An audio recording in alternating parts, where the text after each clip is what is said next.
नमस्ते सेवाहरू साथीहरू। आज हामी मेरो साथी र म फेरि इलामको चुलाचुलीतर्फ जाँदैछौँ।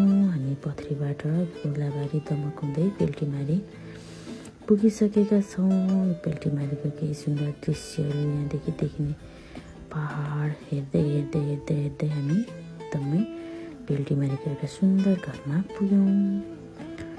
त्यसपछि यहाँ केही छिन हामीले विश्राम गऱ्यौँ र फेरि आफ्नो गन्तव्यतिर लाग्यौँ। हामी चाहिँ यहाँनिर साथीलाई भेट्न गएका थियौँ। साथीको घरको आँगनमा त लिची नै लिची पाकेको थियो। यहाँ त एकदमै मान्छेहरूको भिडभाड। यहाँ त लिचीसँग फोटो खिच्न लिची खान भनेर टाढा टाढादेखि मान्छेहरू पनि आउनुहुँदो रहेछ। आज यहाँ पुरै बजार उठिरहेको थियो। तर लिची चाहिँ अहिले सिद्धिसक्न लागेको छ। यहाँ थोरै बोटमा मात्रै लिची बाँकी रहेछ, बाँकी बगान सबै रितिसकेको रहेछ। यहाँनिर चाहिँ आँप पनि अस्ति नै पाक्न थालेछ।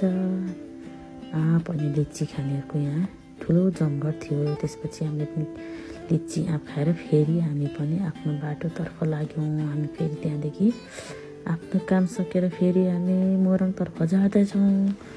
हामी फेरि बेलडाङ्गीको बाटो हुँदै हामी आफ्नो यात्रालाई अगाडि भएर हामी घर फिर्ती सवारी गर्दैछौँ। त्यसपछि हामी माथिल्लो बाटो हुँदै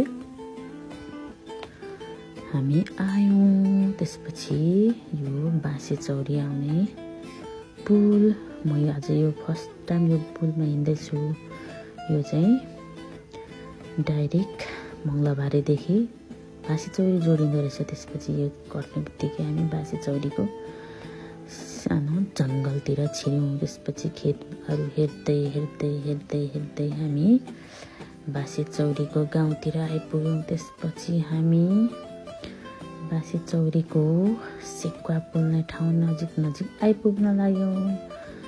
त्यसपछि यो सानो जङ्गल कटेर हामी बाँसे चौरी, यो नयाँ रिसोर्ट, बाँसे चौरीको नयाँ रिसोर्ट पनि देखिँदैछ, त्यो कटिसक्यौँ।